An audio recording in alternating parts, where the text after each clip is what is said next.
We are here with our final guest, the CEO of Flippa, Blake Hutchison, to talk about the state of the market for online M&A. Welcome, Blake. Thank you, Ross. Appreciate you being here and great to see everyone. Absolutely, yes. I'm really looking forward to diving into your journey, I guess, and where Flippa came from and what the future holds. But for anyone who doesn't know who Blake Hutchison is and Flippa, where should we start? I guess from the beginning. Yeah, thank you for that. I mean, great to see everyone here. Appreciate the opportunity and thanks for putting on such a great conference. So first and foremost, I'm obviously the CEO here at Flippa. I guess for context, I've worked across various different industries, have been involved in growth stage businesses from very early stage startups based in San Francisco all the way through to very mature, fast growth SaaS and cloud accounting software in the form of Xero. I've also built and sold a business myself, and in fact, that was my first entry to Flippa. So Flippa was founded 14 years ago now. I've been the CEO for 5 years. I did sell my own business with Flippa, so I was lucky enough to be a customer of the platform, had a good experience with the platform.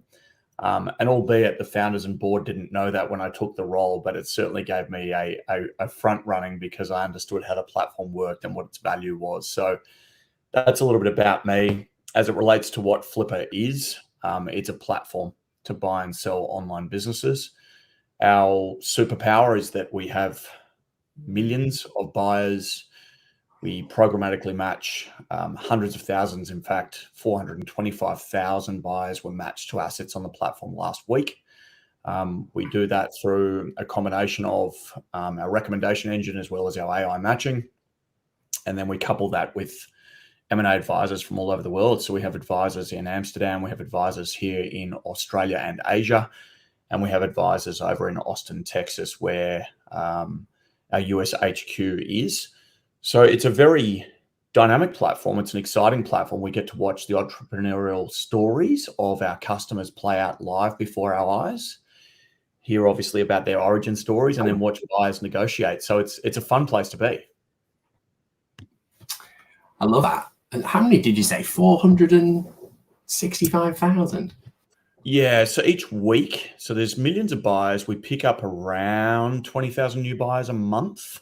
But in any given week, because of the nature of the matching, you could have any given buyer matched up to one asset. You could have any given buyer matched up to maybe up to 10 assets in a given week. So the matching combinations are quite prolific. And as a function of that, yes, 400,000 plus buyers matched to any given number of assets in a week.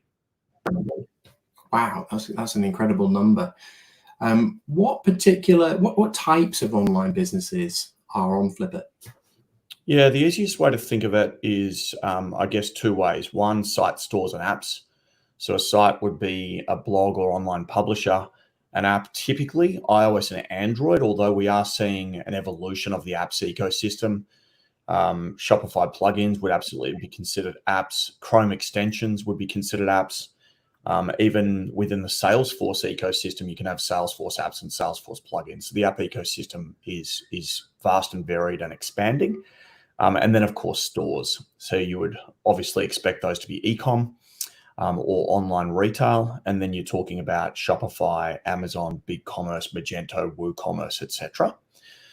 The other way to think about it, Ross, which I think is important and a good narrative, is the platform economy. So obviously, we all respect small business ownership around the world, and we know how big a contribution to any given, I guess, country GDP, the small business ecosystem and economy is. And the platform economy, which are all those tech companies that enable us to build the next generation small businesses on top of, WordPress being blogs, Amazon being e-commerce, AdSense being ads, but ads typically for small business publishers and blogs. We like to think about the platform economy as being this new generation small business ecosystem, and that's how we think about the assets that can be sold on Flippa. Brilliant. And so who lists on Flippa? Is it a broker or would it be the owner themselves? It can be either, actually, Ross. So we have a self-service component of our marketplace where it's going to be a lower value asset. Doesn't necessarily mean it's not a good asset. It's just a lower value asset. So you typically will see that self-service can go as high as $250,000, although our recommendation would be that self-service is limited to sub $100,000 online businesses. To give you some sense of what that actually means, we're talking about enterprise value at $100,000. So if you just talk about an average multiple of, call it 3 times, it might be that asset is doing a net profit of, say, $30,000 to $35,000. If you are listing with a third-party M&A advisor or broker, they will often use the Flippa platform to access our buying community. And so we do have third-party brokers and advisors from all over the world. And then perhaps something which is less known about by the average M&A or the M&A community at large is that Flippa has the world's largest network of certified accredited M&A advisors in our own right. And so I would say that the managed by Flippa component of our business is the largest revenue component for us, and that's because it represents the larger value businesses. So we're talking about businesses valued up to, I guess in the case of 2023, the biggest asset we sold was just over $30 million. Fantastic. So your guys are out there finding the businesses, bringing them onto the platform. Yeah, it's just a very efficient way because obviously advisory is such a skilled practice. But one of the most time-consuming aspects of it is trying to find and access buyers. If you've got the benefit of our acquisition engine, and if you've got the benefit of our matching engine, it can really speed up deal cycles. And we know that small business owners around the world are very keen to see an efficient process. Yeah. Have you noticed in your 5 years, has there been any particular trends over the years? So have some businesses been more popular than others? Yeah, certainly. And it shifts a great deal, actually, Ross, particularly as I'm sure your experts today have spoken about some of the challenges in the industry, perhaps macroeconomic, geopolitical, the lending environment, all of those types of things. We see that equally. And so digital, no different to any other in the sense that it is highly susceptible to the macro. Clearly, when an asset is more popular, and I'm talking about mainstream, in turn, it becomes a more popular asset class on Flippa or any other marketplace or brokerage for that matter. And so what do I mean by that? Well, during 2021, when clearly there was a huge heightened awareness for e-com, similarly, there was a heightened awareness for the opportunity to buy and the opportunity to sell e-com. Right now, we're seeing fast growing search intent for AI supported or AI based developments. And so we have search data, and from that we can kind of see trends. Right now, we know that the single most searched for asset happens to be an AdSense based content asset, partly because it's still considered to be a relatively passive way to own a digital asset or online business. We certainly have a huge amount of institutional buyer interest in SaaS right now, so they're dominating that particular asset class, probably for obvious reasons. And then we see the long tail. It is interesting. It's very similar to traditional M&A and or brokerage in the sense that buyers are savvy. They're going after stable, predictable investments and or stable, predictable asset classes. And so it's not like, we ever saw heightened awareness for crypto and or NFTs on Flippa. That's not the way the marketplace works. It's less speculative. In fact, what you tend to see is that people are looking for things in finance, travel, pets, health and wellness, the usual boring industries that perform day in, day out and are essentially recession-proof.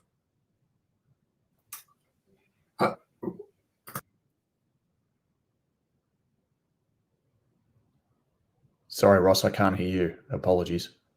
Oh, Sorry, I got stuck. That's really interesting. So although it's online, we've still got those same things that are being sought after. So those boring businesses, as you say. Yeah, 100%. And actually, the way a lot of people think about acquisition is simply complementing whatever business and or portfolio they have today. And so, just because it came to mind right now, I've got an example in my head of a gentleman who was a tattooist. He was a tattoo artist. He owned a parlor. In fact, he may have owned multiple parlors. And he then bought a very large online publisher, which was called Tattooing 101. And so Tattooing 101 then became traffic and or audience arbitrage for him. He was able to communicate his other businesses. He was able to win customers as a function of that. And of course, he was able to supplement his tattoo artist revenue with now some digital revenue. Yeah, I love that. So it makes sense. Tina has asked a question. So she said, I bought and sold businesses through Flippa around 10 years ago. Is there any opportunity for creative with Flippa these days? That one word dropped out, Ross. Did you say creative financing? Yes. Got it. Sorry about that, mate. Yes. So there's a couple of things you can do, Tina. So let's just talk about creative deal structuring and add finance to that. So what we often see is, I guess, like traditional brokerage and or M&A, you will see creative buyers come up with creative deal structures. So the most common will be an earn-out or a stability. And so let's just describe that for a minute. I'm sure a lot of people understand what that means, but let's just go through it. So long story short, I'm buying $1 million asset. Enterprise value is $1 million. But what I would like to do is defer 20% of that subject to performance. And so I'll pay $800,000 up front. I'll defer 20% to some kind of KPI or performance measure. So it might be that if it was doing $1 million prior year, I want to say, well, you need to achieve at least 80% of that, 90% of that, or even up to 120%, 20% of that to release the remaining stability, which in that case was $200,000. So an earn-out or a stability payment, super common negotiation tactic. Obviously means you don't have to pay as much upfront. Also means that the seller gets to realize the full enterprise value, but it may take some time. Also keeps that seller motivated to stick with you during that entrepreneurial or acquisition entrepreneurship journey that you're about to go on, assuming you're not a company or institutional buyer. The next one is seller financing, and that's very, very common right now. So seller financing is essentially where I negotiate with you, Ross, and what I will say to you is, yes, I will pay you the full $1 million enterprise value. We agree that that's a multiple of X, but what I'm going to do is pay you $750,000 of that upfront, and I'm going to defer $250,000 paid to you in equal monthly installments over typically 12 or 24 months. When I pay that to you over 12 or 24 months, you are essentially the bank. I now owe you that money plus interest, and that interest could be, we typically see, and of course, people are savvy, they'll follow the interest rate environments. Typically we'll see seller financing done on 7.5 to maybe even up to 10% interest. Brilliant, thank you. How many businesses have Flippa sold so far? Oh, wow. Okay, so we're price agnostic. So we do small and we do big. And when I say big, we're still talking about lower, maybe up to lower middle market sizes. And so on that basis, we do sell a lot. I think it's like 1,200 a month. But of course, if you break that down, we're going to do a lot of assets sub $100,000, and we're going to do a good number of assets between 100,000 and $1 million, and then you're going to do a few assets over $1 million a month. Yeah, makes sense, but still a staggering number. What's the goal? Where do you want to get to? Well, that's a really great question. So it's a very, very nascent industry still, which is, I guess, why we're on this conference today, right? The reality is there are more digital business owners today than there was 10 years ago, and there'll be a lot more than that in the next 10 years. Some sources report that there are up to 10,000 new businesses being started a day anywhere in the world, right? And they're digital. And so that gives us reason to believe that the industry that we operate in and our opportunity as the number one platform for online business M&A is staggering. To put a number on it, yeah, certainly we'd be wanting to do billions of dollars in transaction value in any given year. Fantastic. Another question from Adam. Adam says, where do you differentiate from others like acquire.com? Yeah, it's a great question. Thanks for the question, Adam. I think there's a couple of pieces to this. One, just scale. And so with scale gives you data and intelligence. And from that, you can adequately price. You can also adequately match. And so pricing is really important. In M&A land, you want to have the data at your disposal to be able to accurately price and set expectations, both on sell and buy side. And so we work extraordinarily hard on our pricing algorithms, and we pass those back to both buyers and sellers. And that's represented in the form of benchmarks and comps, which you can see on any given listing. In addition to that, we have our own brokerage. So we have, as I said, 20, 25 advisors around the world, and they are in all places around the world, across Europe, Asia, and also in North America. And so that gives us global coverage, and it also gives customers a very handheld advisory and or brokerage service. And I think that's a critical piece. Probably the third thing is getting deals done. And so at a scale of sort of 1,000 to 1,200 a month, we have clear evidence of our efficiency. And we know that efficiency is substantially quicker than others, I must admit. As it relates to that particular competitor that was mentioned, I don't know what their time to sale is, but ours is exceptionally quick. So for an asset sub $1 million, we typically can get a deal done in under 90 days. Obviously, a lot longer for $1 million plus asset, and that's a function of the matching. It's a function of the efficiency, and then probably just speed of. I will add another one, maybe just speed of innovation. So last week, what week is it? Last week, we launched Buyer Protect. That's the first online M&A insurance product for buyers universally and globally. And so that speed of innovation, giving us giving peace of mind to our community, is a really important thing for us, and we don't really see anyone do that with that level of speed and innovation. That's incredible. I'm sure you'll get a lot of people interested because of that. I know in the UK, there's just one provider of PG insurance, Purbeck, and they do very well. Yeah, the insurance piece is super interesting, right? Because you're actually talking about an asset class that has never been insured before. So you can insure your car, you can insure artwork, you can insure wine, you can insure a house, you can insure a stock portfolio, but you can't insure an online business that you acquire, and now you can with Flippa. So that's a really important piece. Yeah, absolutely. Are you the largest online marketplace? Yeah, I'd suspect so. By total unit sales, I would suspect by a long way. Yeah. Another question from Daniel. Daniel says, what's your criteria to certify M&A advisors for your team?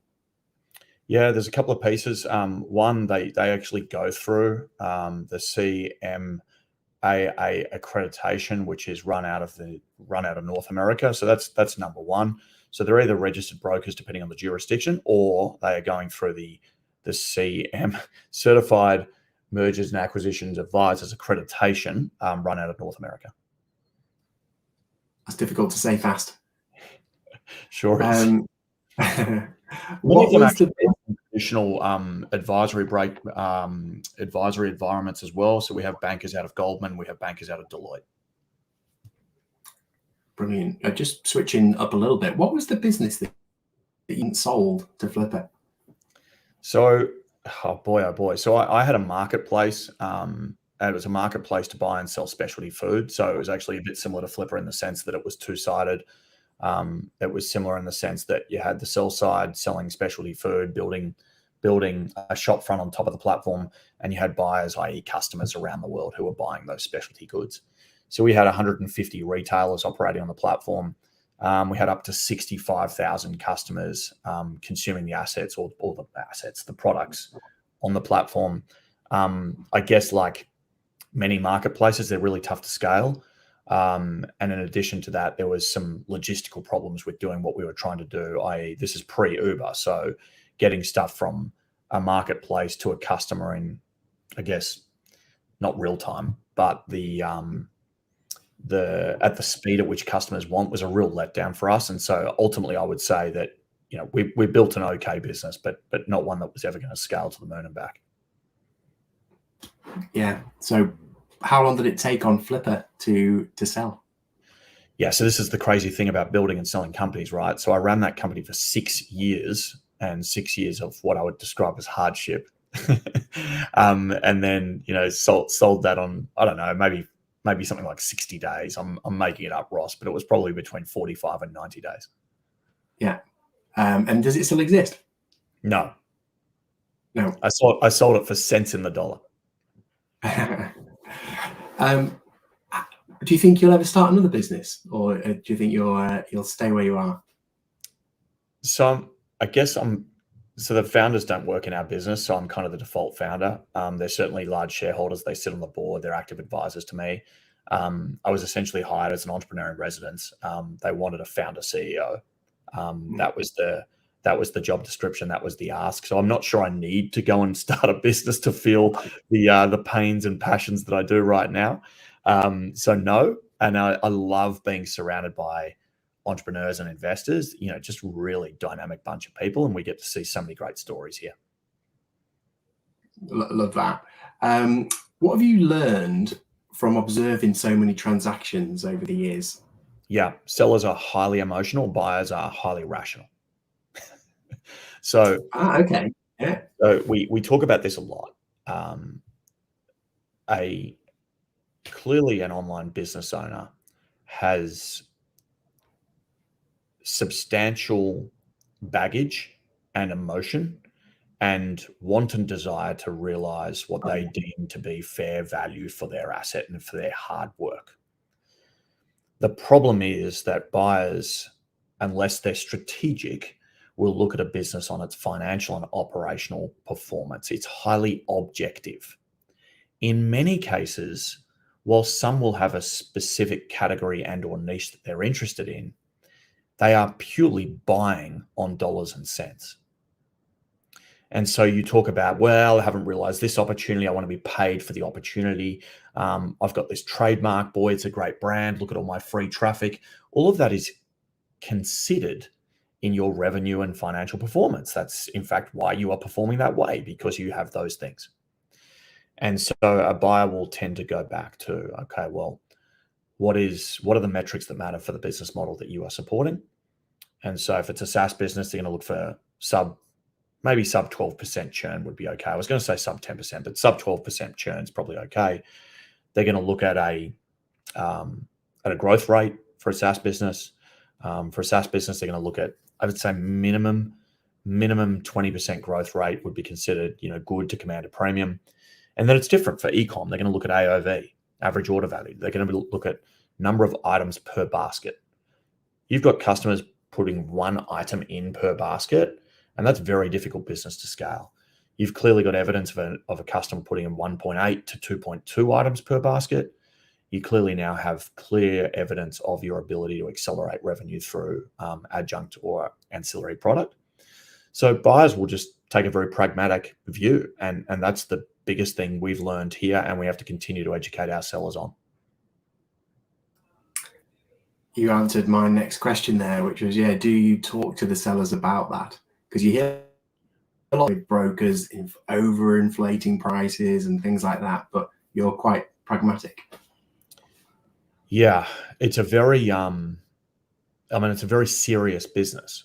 And so we have to do our very best to educate both buyers and sellers, first and foremost, as to conduct and how you should behave in an environment like this, where substantial money is at stake, but also around how to deal with a buyer as they forensically unravel and unpack your business, sometimes tear apart.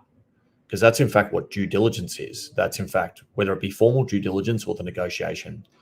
And so, as an example, yesterday I noticed a questionnaire from a buyer issued to a broker on the platform.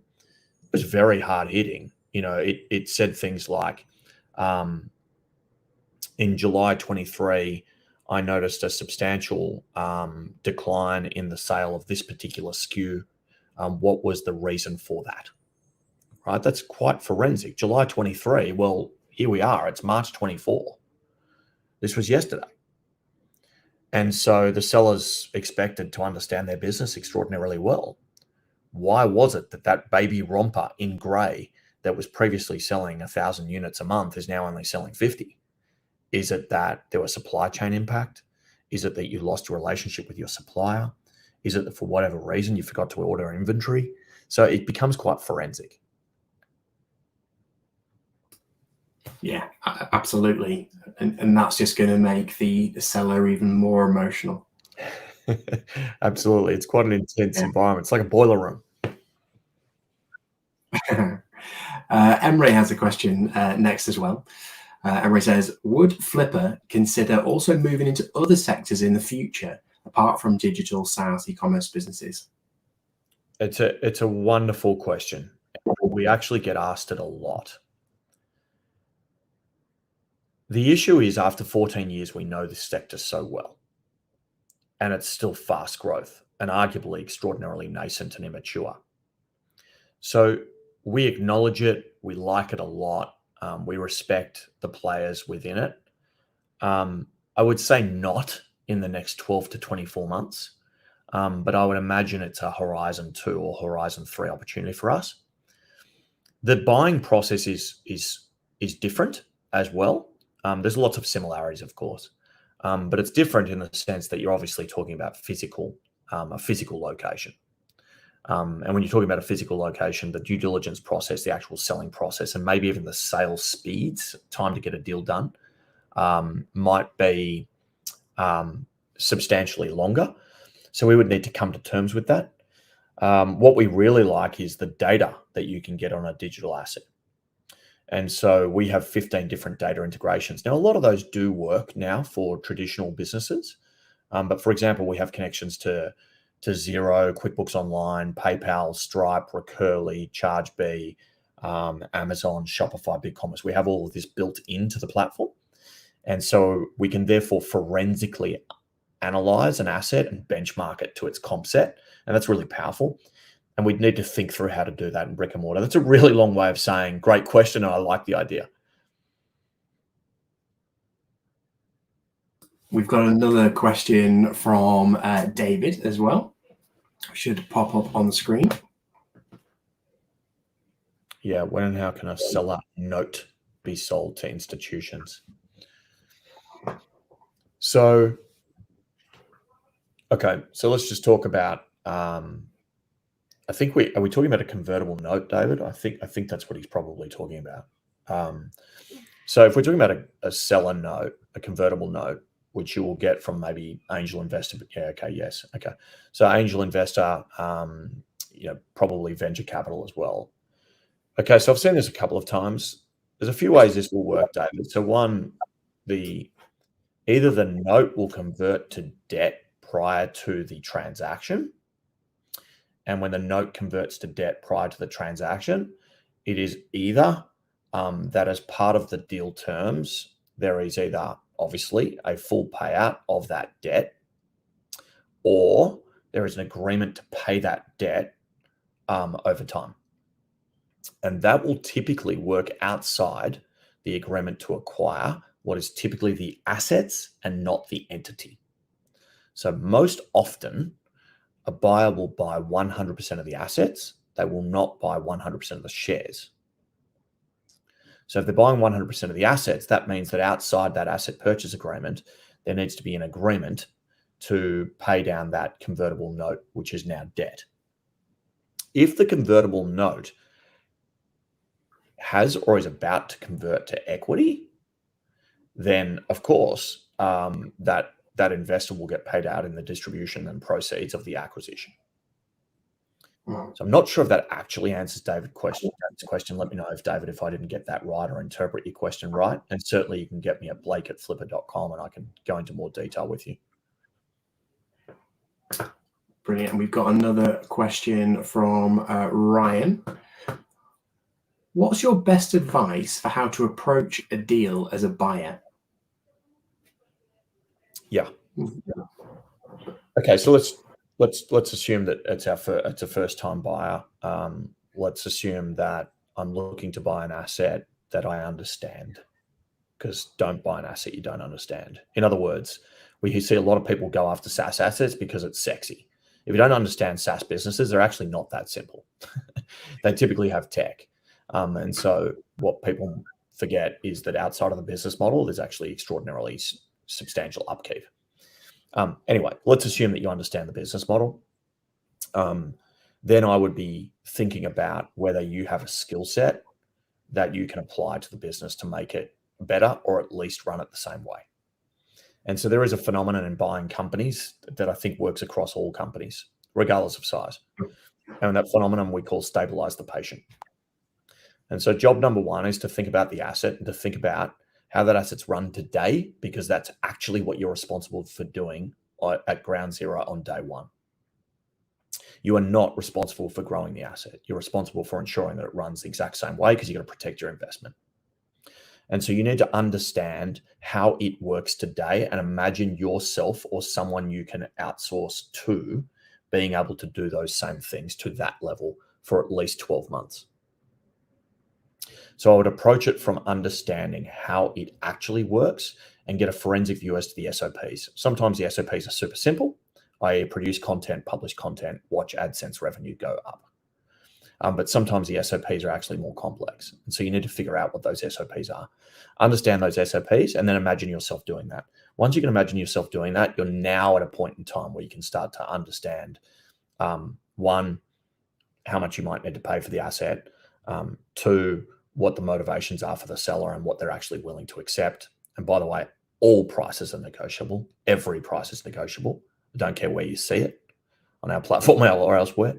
So just remember that. And then, and also just passion, finally passion. We see this time and time again. It works really well when you have an asset in the theatre industry and you have someone who's passionate about theatre. And so think about approaching it from the perspective of you understand it, that's business model. You can imagine yourself running the operations in the exact same way that they've been run for at least a 12-month period of time. And then finally, that you have a passion for the subject matter. I love that. Yeah, great advice. It definitely makes a difference, doesn't it? When you've got that passion, the drive, the understanding, makes it much easier. What would be the top 3 things you advise sellers to do prior to on Flippa? Yeah, it's a pretty similar thing, actually. I mean, if I reflect on a conversation I had yesterday with a client, they actually said that they now understand their business better going through the sales process than they did prior to. And I found that really interesting, but it's not uncommon. And it's because obviously through the preparation of sale materials, as well as the negotiation that they're going through with various buyers on the platform, they're actually learning about certain deficiencies they may have that buyers actually know really well. So for example, one of the buyers pointed out in this particular asset that their merchant fees were, depending on the month, between 4 to 6%. And the buyer was like, can I just understand this correctly? In the pack, in the marketing materials, in the due diligence, am I seeing that your merchant fees are 4 to 6%? Well, the sellers had no idea what their merchant fees were. And 4 to 6% is extraordinarily high. So when you're thinking about an e-commerce business, which typically will run at fairly low margins, maybe if you're lucky up to 25%, if you're lucky, you're talking about a few percentage points where you can save and actually get far greater operating margin, or a better operating margin, and more positive unit economics. And so I would say that the biggest thing about preparing to sell your business is to understand your business. Yeah, Absolutely. Adam has a question as well. Adam says, in your view, when is the perfect time to sell an asset? Yeah. Maybe, Adam, the best way to explain this is when not to sell your asset. So at the point where it feels like the business is declining or about to decline, don't do that. In addition, if you feel that your heart's not in it anymore, or you can plot a pathway to that,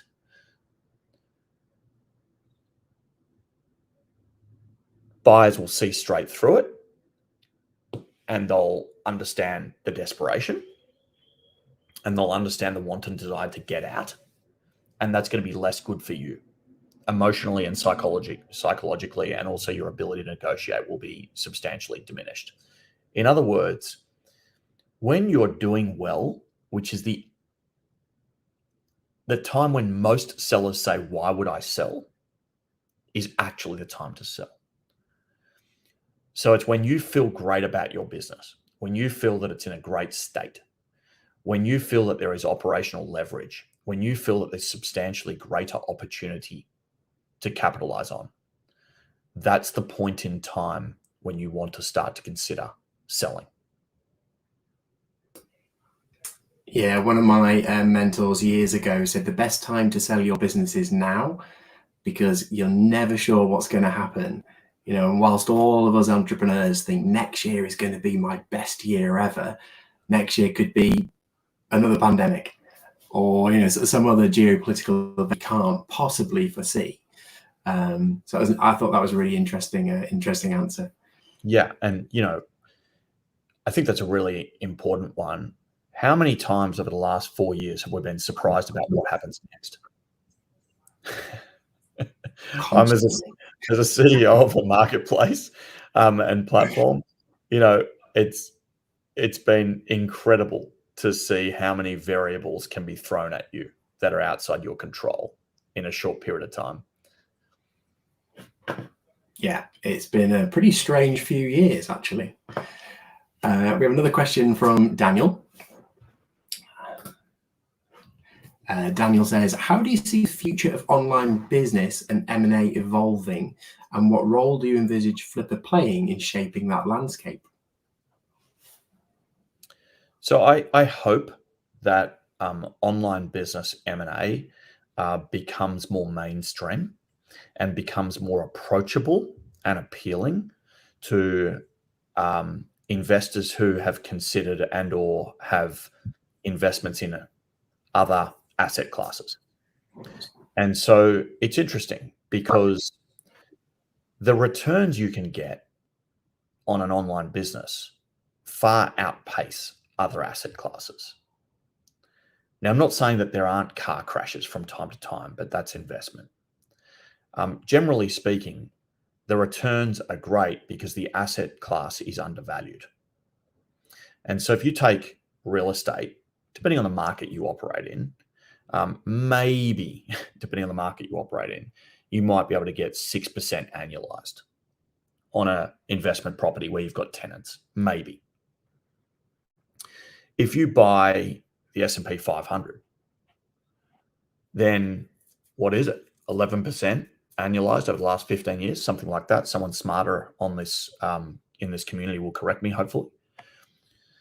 If you buy an online business, given that we're talking about, you know, clearly there's some businesses which sell for very high multiples, but if you're talking about a 3 to 5 times multiple on an online business, the annualized returns on that are between 20 and 40%.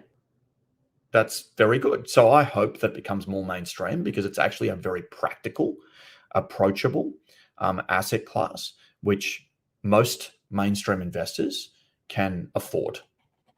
And that's really cool. Then our role in that is to obviously appreciate and respect the dynamic nature of the entrepreneurs that operate in the ecosystem that we are within and go where they're going. So, for example, a couple of weeks ago, we launched newsletters. So newsletters as an asset. I think it's next week we launch YouTube channels as an asset, right? And so we have all the mainstream assets within the online business community, but the online business community shifts because they're very smart. And so as they go to new types of assets, we need to go there too. And so Flippa's role in this is to follow entrepreneurs as entrepreneurs are building and ensure that we can represent them so that they can realize value for what they've created.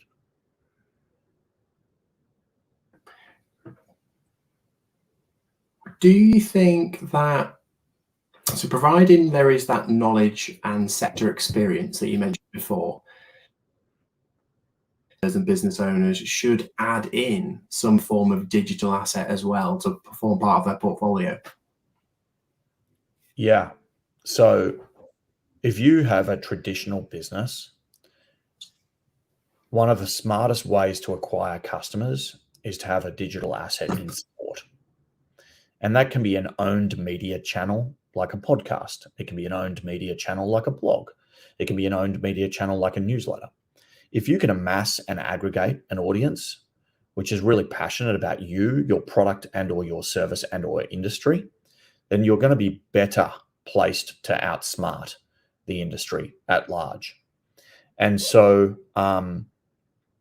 let's take, for argument's sake, I don't know, let's go with a laundromat.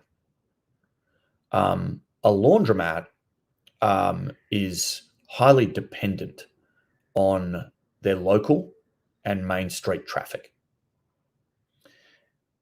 But what if I could produce a blog that talked about clothes upkeep and how you get stains out and all of these types of things?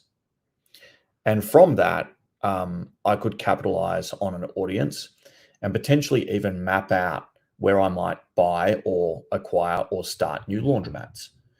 Perhaps I can segment that traffic and actually market to the local audience. Perhaps every time someone comes into the laundromat, I can tell them, here's my how-to pamphlet, go back to the site, and for basic stain upkeep, they will thank me for that. They will read about it. They will probably come back to my laundromat.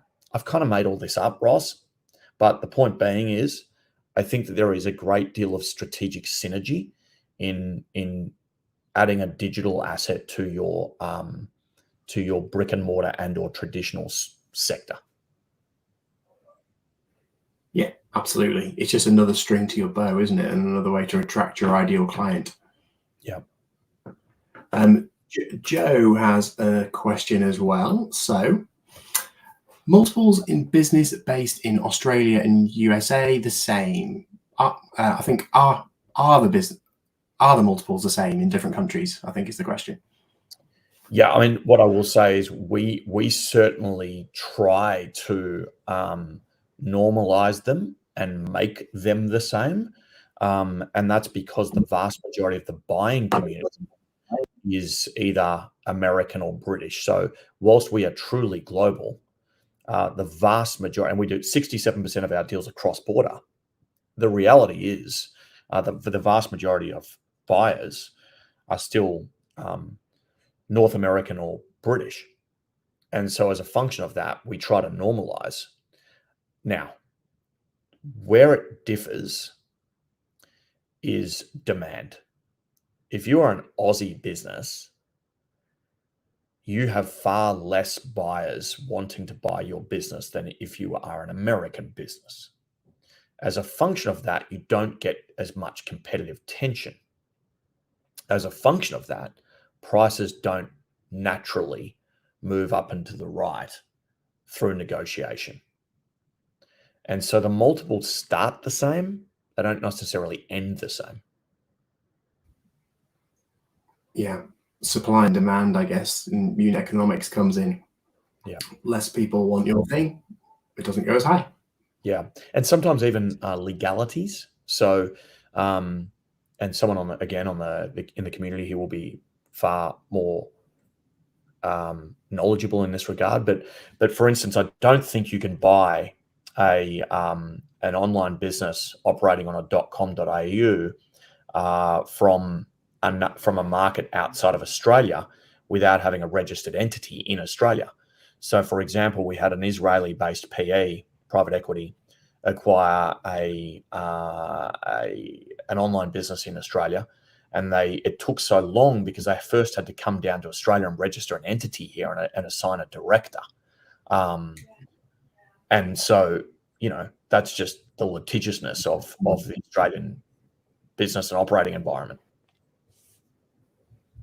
Yeah. Another question just come in as well. What's the most surprising thing you've learned at the helm of Flippa? I think that marketplaces are hard, and that you're so dependent on. It's like dating. It's like building a dating website. So you don't actually know how well the date went. So your job is to match up. Ross and Blake. Ross and Blake get matched up, and then the platform thinks it did a really good job because Ross looks good for Blake and Blake looks good for Ross. Not sure where I'm going, Ross. And then all of a sudden, it turns out that through the conversations and negotiation, the match wasn't actually that good. And so it's difficult to get the matching right, and that's why you have to be able to operate at scale. Yeah, well, it took a surprising turn. I must admit, I didn't expect to date you on this. I didn't expect my 8 a.m. morning here on Friday in Australia to go that way either, but here we are. Do we have any more questions for Blake about his journey, about Flippa, about the state of the M&A landscape at the moment? Have you got any final comments that you would like to say at the summit? You are closing speaker today, so something profound would be great. And then, of course, how do they find you? Yeah, wow, something profound. I mean, I guess the thing I would say is Flippa's a little bit like doing an MBA. You can actually learn a lot from browsing the assets on the platform and get a sense of how business owners and entrepreneurs in your space operate. So treat it as a platform that is open, that is accessible. Clearly, we don't want anyone to abuse it, but to figure out, multiples. It's all there. It's all open. It's all transparent. Look at benchmarks. Similarly, it's all there. Look at the industries and how they price their assets, how they talk about how they've operated. You'll get a lot of tips and tricks if you're a business owner. Obviously, if you're a buyer, treat it like any other asset class. It's there to be respected. It's there to be understood. You make investment decisions carefully, and you reserve some funds in the event that you need to, for whatever reason, prop up and or invest elsewhere. So think about it as a stock exchange in that regard. As to how you can get in touch with me, I'm not sure if this is appropriate, Ross, but if you let me, can I just give people my email? Is that appropriate, or would you prefer I do? Yeah. Yep. So if you want to get me, just get me at blake@flippa.com, blake@flippa.com. Happy to take any questions from the community, and obviously really appreciate the opportunity to be here, Ross. Brilliant. Well, yeah, I've really, really enjoyed that. I think for me, thinking about the online business as a totally different asset class, that was really, really interesting, and how it can just add to every other type of business as well. I like that concept. But Blake, thank you very much for joining us. I'll let you get back to your day, and I'll speak to you very soon. Take care. Thank you so much, Ross. Thanks, everyone.